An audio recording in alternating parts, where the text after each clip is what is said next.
Episode 3 of Season 2 of One Piece was my favorite episode so far, and I admit that it might be recency bias, but I was still blown away, no pun intended. If you are new here, then all you need to know is that I'm going into Season 2 blindly, other than the official trailers. After Season 1, I've also read the first 95 chapters of the manga, which is only the content already covered in Season 1. So, while in my reviews I refer to the manga sometimes, it's not about the future events. Another quick reminder is please don't leave any spoilers in the comments without warning. Thank you. I think I'll start this discussion with Zoro. After all, his fight took up a good chunk of the episode and I am speechless by how good it was. When I did my Season 1 general review, I think it was in the last video before Season 2, I commented how good the fights are in One Piece live action because the actors can actually fight and they don't need to rely on making a billion cuts to the point where action scenes become genuinely unwatchable. And this action sequence between Zoro and 100 Baroque Works agents is a perfect example of that. The choreography of this fight, beautiful. They used long shots that lingered and allowed the audience to follow the flow of the fight. And despite how long this sequence was, it never got boring because it had variety and progression. For example, when I say progression, we can look at how visually Zoro was climbing higher and higher the more agents he took out. He started the fight by looking up at Mr. Nine and ended it by looking down on him when he fell through the broken planks. Sure, there was a little bit of fight left after that point too, but for the most part, that visual progression applies. When I said that this fight also had variety, I meant that all agents were taken out in different ways. Sometimes it was a more classical cutting and slashing, and sometimes it was stuff like Zoro listening for vibrations through his sword, just like Toph, if you know that character. Or stuff like dragging a guy's face through a bunch of glass shards, or kicking someone down and letting them drop, or using the environment to take out multiple people at once. And speaking of environment, I loved how it felt utilized to the max. I already mentioned climbing up or glass shards, and we also had Zoro doing things like taking cover behind a table, flying around, or kicking a nun all the way to the kitchen with all the bread. So basically, this whole fight was very dynamic, both in choreography but also visually. It's also genuinely insane that we saw all 100 agents go down one by one. Sure, I didn't count them personally, but based on the feeling alone, it feels like we saw all 100 with no one getting skipped. This is insane. If I saw this scene out of context without knowing what it's from, then I would have never, not in a million years, guessed that it's from a Netflix show.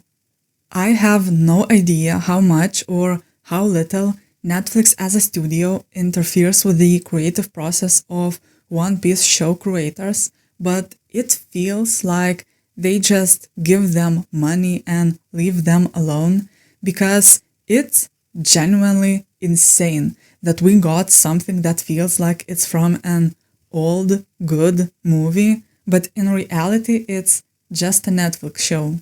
And to end this portion about Zoro, I adore the decision to make him hallucinate Mihawk.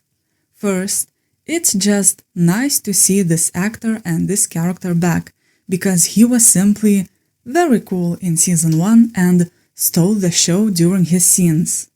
But also, the point of this is that while Zoro sees the form of Mihawk, but that's actually all him. It's his own beliefs, his own thinking process, it's his own inner critic, and your own inner critic is always the harshest. It's hard to celebrate your victories and all too easy to see your losses and your flaws. Those scenes with Zoro and a Mihawk hallucination hit even harder when you remind yourself that every single thing that Zoro heard was what he keeps telling himself. The other notes that I took are mostly a ton of disjointed things, with a few exceptions, so for the sake of some structure, I'll try to go through them in a more or less chronological order.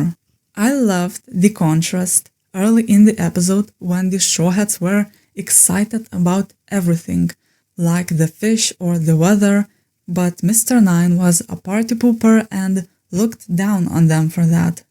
I recently talked about something similar in my Frieren review, but he was just like a teenager who keeps calling everything cringe, when in reality, at least in my personal opinion, being able to enjoy life fully, including all the small and silly things, is actually pretty cool. Life is simply more fun when you allow yourself to be impressed even by the so-called childish things, or in other words, life's more fun when you're cringe. And while we're on that topic, I have an embarrassing confession to make, actually.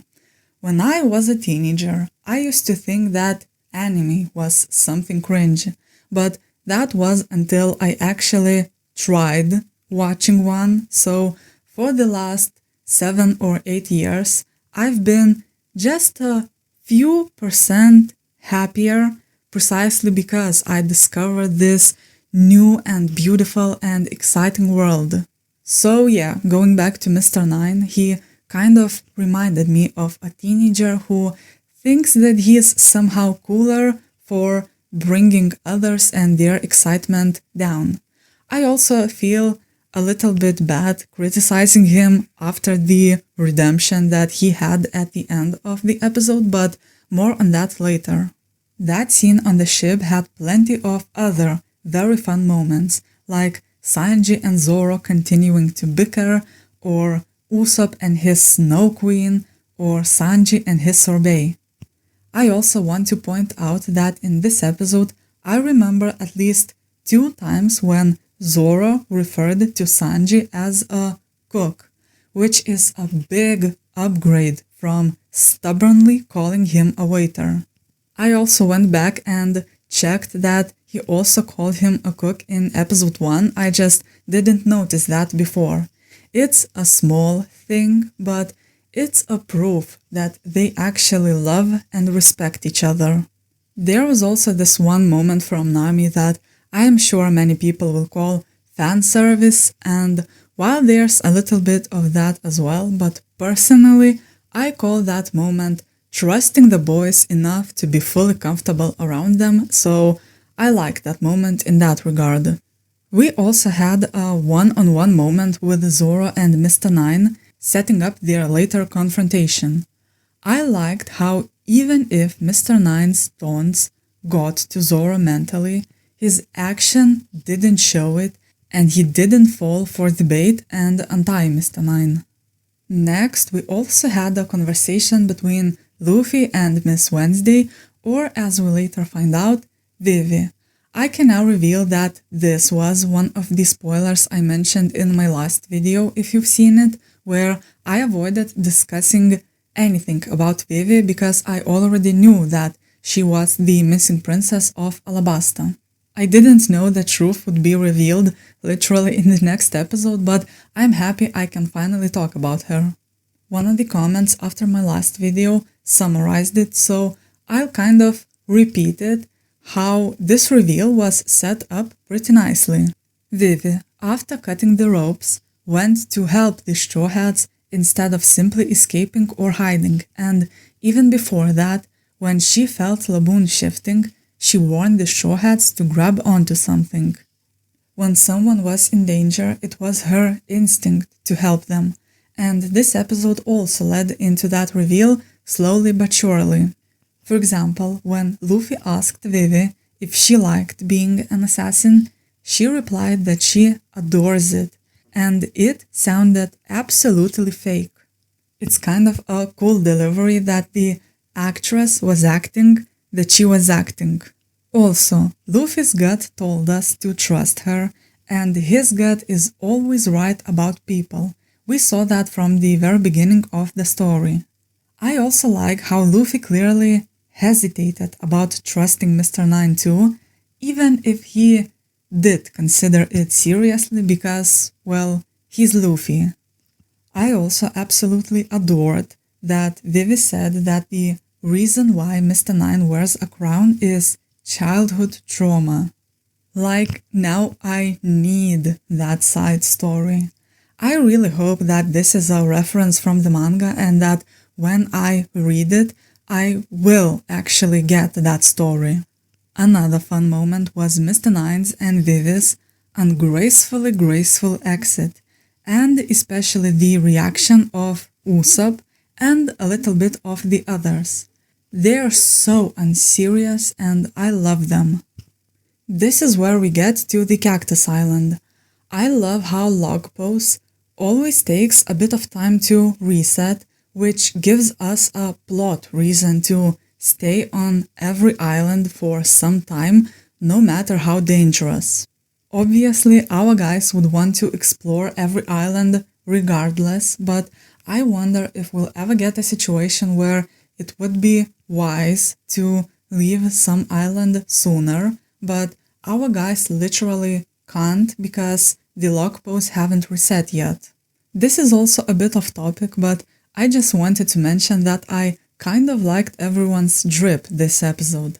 I really want to watch some behind the scenes, including costuming behind the scenes, once I'm done with the season. I also want to highlight the music. I was just full on dancing and not really paying attention in that one scene where Igaram was playing in the bar. It's also nice how two back-to-back episodes highlighted music, and just in general, I always like when we get diegetic songs, meaning music that actually exists within a fictional universe and isn't just a soundtrack put on top of a scene only for the viewers. It really helps with the immersion and makes the fictional world more fun and alive. And while I'm still on the topic of music, I liked how Whiskey Peak Saloon motif was used throughout the episode. For example, when the graveyard guy with the shovel was whistling that melody, or the action remix that we heard when Vivi and Igaram were trying to run away from Luffy. But moving on is the fact that many fun things happened in the bar even before all the action.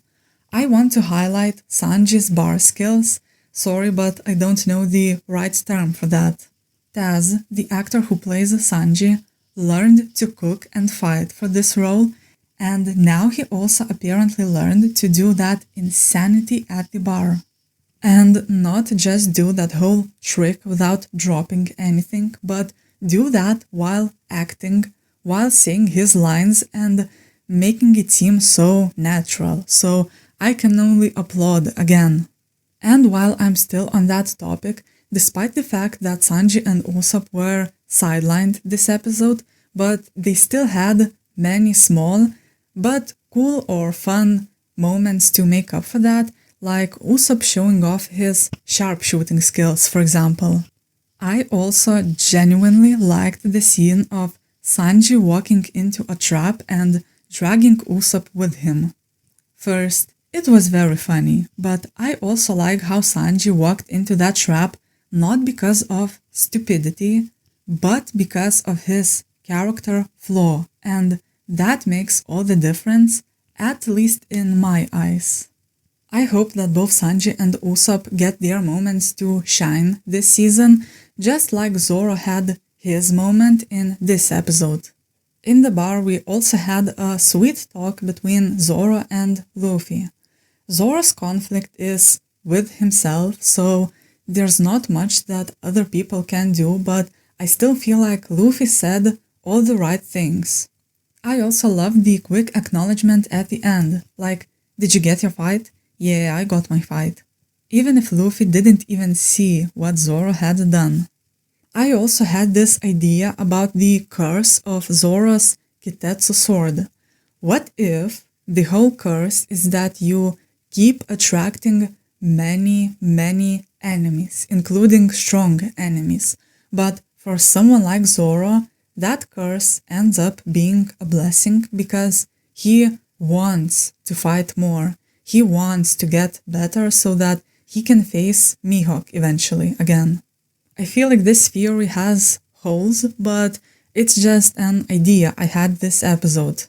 Next, let's move on to Luffy. I loved him raiding the bakery, eating, and just talking to himself. I know that this is silly, and I know that Luffy's love for food is a gag, but to me, that scene also served as a symbol for enjoying life. Food is such an important part of humanity, but people often push it aside. They eat while they work or while they scroll something on their phones, and when you do that, you don't even notice the taste of what you're eating. So even if Luffy's eating habits are a gag, I still love how he can just slow down and enjoy his food and, by extension, enjoy life. Next, it's funny how Luffy panicked when Igaram caught him and immediately promised to pay for everything. It's like the boy has trauma after what happened in Baratia in Season 1 and he doesn't want to wash dishes again. But my favorite part in that scene was how when Igaram made a comment about Luffy helping people, he just asked, "I do?" Genuinely surprised by that idea. It's a small moment, but it shows better than anything else that Luffy is a genuinely good person, that his kindness isn't performative. He isn't going around helping people. Instead, he just does what feels right for himself and for his friends, and that also just happens to end up helping more people too. Luffy has a naturally good heart because he isn't consciously thinking about helping, so I really liked that small moment. After that, Vivi showed up and her enchanting vertigo dance was something unexpected but great. I loved how it was portrayed visually and we once again got Igaram playing some great music. I believe this is just genuine hypnosis and not any kind of magical powers, or at the very least, this is definitely not a devil fruit because we saw Vivi swim. Also, they should team up with Tashigi and start their own dancing pirate crew. I loved that when Luffy woke up, Vivi threw a pie at him. This is another small moment to show that she truly meant no harm. Escaping in the cupcake car was another great moment. The world of One Piece is just beautiful, that's all. Then Miss Valentine and Mr. Five showed up. At this point, I'm not even surprised about Mr. Five's powers. However, it seems like any part of him can explode, and if that's true, then I just want to see him explode himself, I'm sorry. Miss Valentine's powers are cool. She reminded me of one of the characters from Bungo Stray Dogs. That's a show I dropped at some point because I wasn't connecting with the story, but one thing where that show excelled at was how it explored powers. I like any form of gravity manipulation powers in stories, even if it's often underexplored a bit. With Miss Valentine, she is way more limited because she can only affect her own weight, but still, you can do a lot with that, so I really hope that the rest of the season gives her a moment to shine through creativity. And I guess this is where I can address Igaram's death. It's a bit funny, Because when they first started talking about him sacrificing himself for the others, I thought that it's fine, I don't even know him, I don't care all that much. But when it actually happened, I had the first proper cry of the season for a character I barely knew. I don't even know why that got me, but I think it was a mix of a few different things. First, I probably cared about him because this episode showed how much Vivi cares about him. Everything from their hug when they reunited to their goodbye at the end. Another thing was the packaging of that scene. The OST was gorgeous. Fully cutting out the sound is another effective technique for moments like this, and the visuals were also absolutely beautiful. The final thing is probably Nami, actually, and how she comforted Vivi because she knows exactly what it's like to lose a parent figure in front of your eyes. Only Nami had no one to comfort her when it happened with Belmir. This hug also became even more meaningful when both episode 2 and 3 built up this animosity between these two, where Vivi attacked Nami both physically and then later verbally, but none of that matters in an event like this.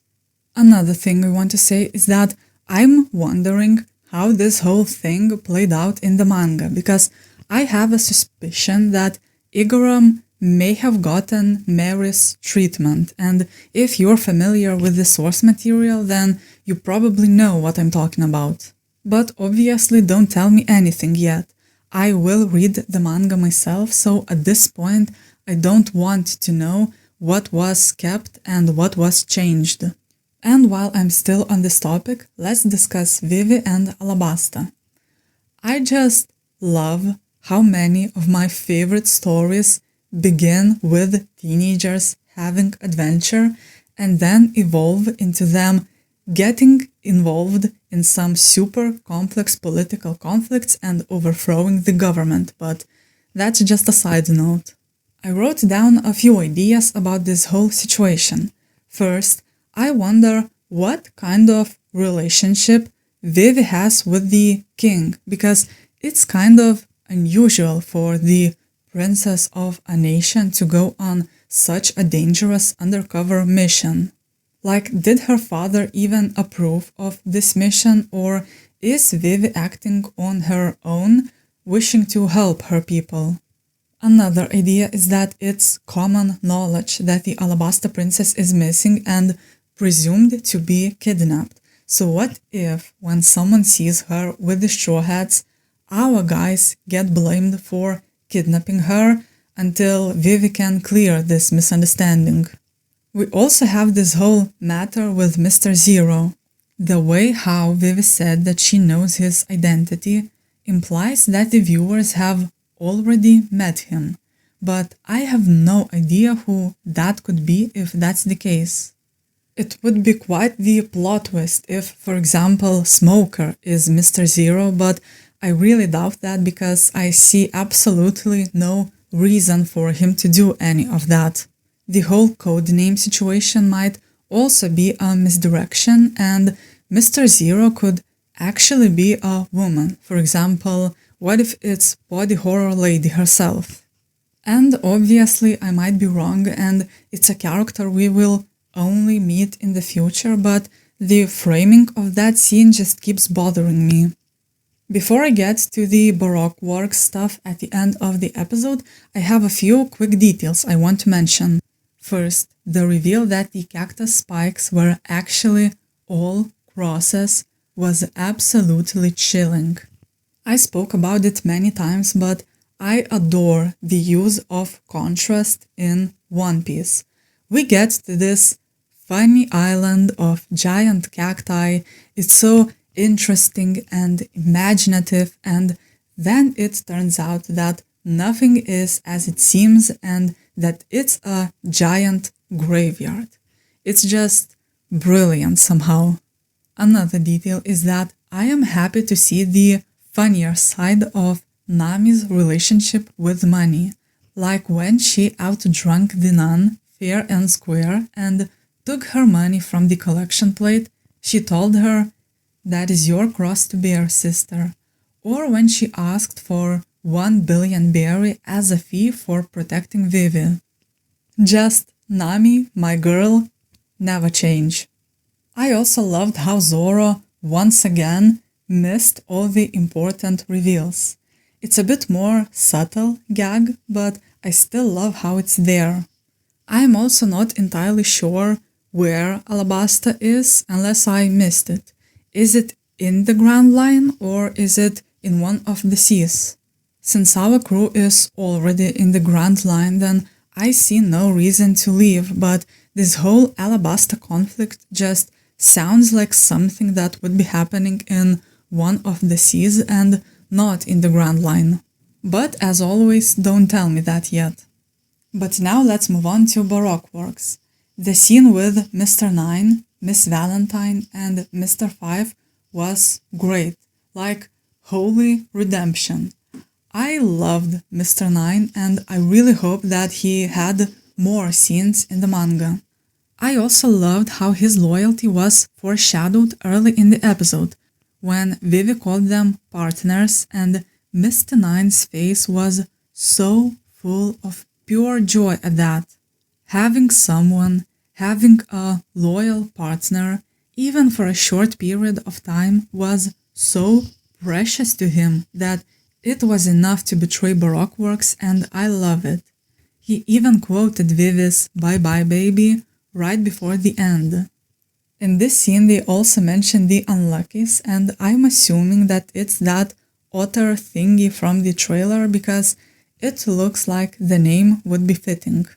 The episode ended on a bit of a cliffhanger, and you'll have no idea how hard it was to not click on episode 4 immediately and just binge the season. Funnily enough, I actually used to be someone who binged everything. If a show was coming out weekly, then I would wait until most of the episodes were out before starting that season.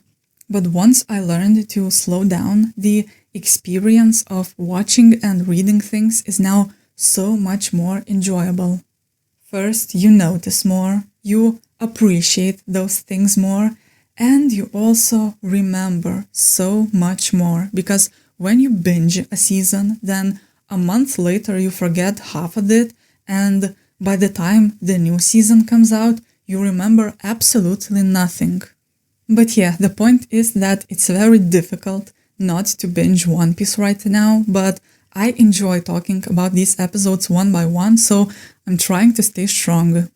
I'm excited to see how this confrontation with the body horror lady goes, and I also want to see Vivi's dynamics with all the Straw Hats. I would like to see one-on-one scenes with all of them now that she doesn't need to pretend. I'm also excited to get back to the Marine plotline with the Smoker and Tashigi, so basically I'm excited for everything. One last small detail is that it was hilarious how a good chunk of the comments after my last video were about newspaper birds. I completely forgot that we saw them in season 1, which is funny considering that Luffy's mutiny scene with that bird was unironically one of my favorite scenes in season 1. But I think that's it. Thank you for listening. If you're still here, please share what you think in the comments. If you're interested, you can subscribe, and hopefully I will see you again for the discussion about episode 4.